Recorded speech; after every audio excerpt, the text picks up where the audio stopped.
गुड़िया पेड़ पे बैठी कुछ सोच रही थी। कहने लगी, मैं अपना घर कहीं और ढूंढ लेती हूँ क्योंकि ये घर मेरे लिए बहुत छोटा हो गया है।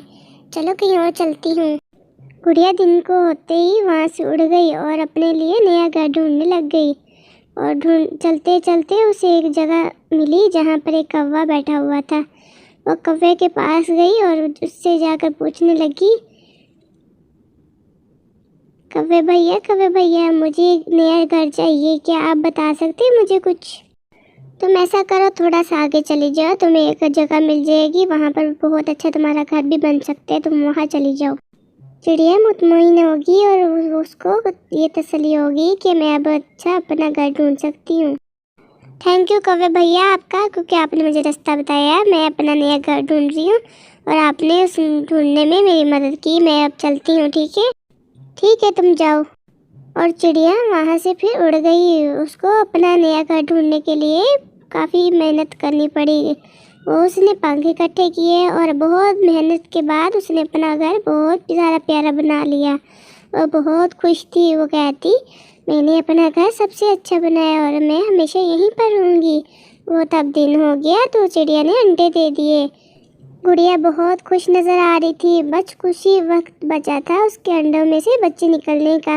वो खड़ी इंतज़ार कर रही कि मेरे बच्चे कब निकलेंगे, तो वो वक्त आ गया। गुड़िया के अंडों में से बच्चे निकल आए और गुड़िया बहुत ज़्यादा खुश नज़र आ रही थी। और उसका बेबी भी बहुत प्यारा हुआ था और दूसरा बेबी भी आ गया था। वो इतनी खुश नज़र आ रही थी कि उसका कोई ठिकाना ही नहीं। और उसके बच्चे बेचारे मामा मामा कह के उसको बुला रहे थे। वो कहती, जी बच्चे, मेरे प्यारे बच्चों, और शाम होगी और रात हो चुकी थी। वो तीनों सो गए चुप करके। और जब सुबह हुई तो वो उठे और दोनों मामा मामा कहने लगे। चिड़िया बहुत ज़्यादा परेशान होगी क्योंकि उधर कुछ किसान आए जिन्होंने फसल काटनी थी। और वो दोनों आपस में बातें कर रहे थे कि जल्द से जल्द इसको काट दे हमको, कि हमें काफ़ी मुनाफा मिल जाएगा। और वहाँ से वो दोनों चले गए। तो चिड़िया बहुत ज़्यादा परेशान होगी कि मैं अपने बच्चों को लेकर इस वक्त कहाँ चली जाऊँ। मैं इस वक्त अपने बच्चों को लेकर कहाँ जाऊँगी? मैं तो अकेली हूँ। मुझे चाहिए कि मुझे उसी कौवे के पास जाना चाहिए, उससे पूछना चाहिए कि मुझे अपना एक और नया घर चाहिए। गुड़िया परेशान होकर वहाँ से उड़ गई और कौवे के पास गई। क्या हुआ चिड़िया, मैं तुम्हारी क्या मदद कर सकता हूँ? जहाँ पर मैंने अपना घर बनाया है वो किसान वहाँ से फसल काटने वाले हैं, मेरी मदद करो। ठीक है गुड़िया, मैं तुम्हारी मदद करता हूँ। हम उन्हीं किसान के पास चलते हैं, उनसे कहते हैं कि वो फसल ना काटे क्योंकि तुम्हारे उसमें बच्चे हैं और जब तक तुम्हारे बच्चे बड़े ना हो तो तब तक वो फसल ना काटें। गुड़िया और कौवा उसी किसान के पास जाने लगे। कौवे भैया, ये वही किसान है। ठीक है गुड़िया, मैं अभी उससे बात कर कर आता हूँ। और कौवा इस तरह उसी किसान के पास किया और उससे कहने लगा, अरे किसान भैया, उसका घर ना तोड़ो क्योंकि उसका घर में बच्चे हैं। तुम अपने फसल किसी और दिन काट लेना, अभी कुछ दिन रुक जाओ, उसको अपने बच्चे बड़े कर लेने दो। अभी उसके बच्चे बहुत ज़्यादा छोटे हैं। आप तो किसान हो, आप तो समझ सकते हो ना। आपकी जो फसल है उसके अंदर उसका घोंसला है, नहीं तो उसके बच्चे मारे जाएंगे अगर आप अपना वहाँ से फसल काट लोगे तो। और किसान कहने लगा, मेरी फसल है, तुम कौन होते हो रोकने वाले? मैं काटूंगा, मैं उस चिड़िया को भी मार डालूंगा, उसके बच्चों को भी। तुम होते कौन हो मुझे रोकने वाले? जाओ यहाँ से। कौवा बहुत ज़्यादा परेशान हो गया। गुड़िया बोली, कौवे भैया क्या हुआ, आप इतना परेशान क्यों लग रहे हैं? गुड़िया, वो किसान नहीं मान रहा, मैं क्या करूँ? अब ऐसा करते हैं, हम दूसरे किसान के पास चलते हैं। ठीक है कौवे भैया, चले हम उधर। गुड़िया और कौवा उसी दूसरे किसान के पास गए उससे बात करने के लिए। किसान जी, आप अभी फसल ना काटे, उसमें मेरे छोटे छोटे बच्चे भी हैं।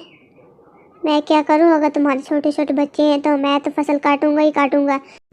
तुम ऐसा करो, अपने बच्चों को कहीं और ले जाओ। ठीक है किसान भैया, मैं अपने बच्चों को कहीं और ले जाऊंगी, लेकिन मैं आपको कभी भी माफ़ नहीं करूंगी। आपने मेरे बच्चों को तकलीफ दी है। और जाओ यहाँ से, मैं नहीं किसी से डरता। तुम चिड़िया क्या कर मेरा बिगाड़ सकती हो? जाओ यहाँ से, अपना घर कहीं और ढूंढ लो, क्योंकि मैं फसल काटने वाला हूँ और मेरा साथी भी फसल है वो काटेगा। गुड़िया और कौवा दोनों वहाँ से चले जाते हैं। अगले दिन जब वो दोनों एक दूसरे से बात कर रहे थे, चिड़िया कहती है, ठीक है, मेरे जाने का शायद वक्त हो गया। आपका बहुत शुक्रिया, आपने मेरी मदद की है। कौवा कहता है कि कोई बात नहीं, मेरा फ़र्ज़ था आपकी मदद करना। और चिड़िया कहने लगी ठीक है, मेरे जाने का वक्त हो गया, मैं चलती हूँ। तभी वहाँ पर उनको किसी की आवाज़ आती है। वो कौवा उस तरफ देखता है तो वही दोनों किसान वहाँ पर, एक किसान दूसरे किसान से वो हथियार लेकर वहाँ से जा रहा होता है। तभी वो कौवा उसको देख लेता है कि वो काश्तकारी के लिए जा रहा है, तो कौवा उससे वो छीन लेता है और वहाँ से उड़ जाता है। फिर वो कौवा उसको पानी में फेंकने के लिए लेकर जा रहा होता है और किसान उसके पीछे भाग रहा होता है। और मुझे दे दो, मुझे दे दो, मेरा हथियार मुझे वापस करो, मैंने काश्तकारी करने जाना है। तो कौवा उसको नहीं देता और उसको पानी में फेंक देता है। वो पानी में गिर जाता है। तो कौवा उसको कहता है तुमने मेरी बात नहीं मानी, इसलिए मैंने उसको फेंक दिया। तुम अपनी मर्ज़ी हमेशा करते हो, तो कभी हमारी तुमने बात नहीं मानी। तो वो परेशान होकर उसको देखने लग जाता है। तभी वो कौवा वापस चले जाते हैं चिड़िया के पास खुशी खुशी, और चिड़िया को कहने लगता है, चिड़िया मैंने उसका हथियार फेंक दिया, अब तुम वहाँ से आज़ाद हो, आराम से वहाँ से जा सकती हो। चिड़िया बहुत खुश हुई, वो दोनों डांस किया और सुबह होगी। तभी वो चिड़िया अपने बच्चों को लेकर वहाँ से उड़ जाती है।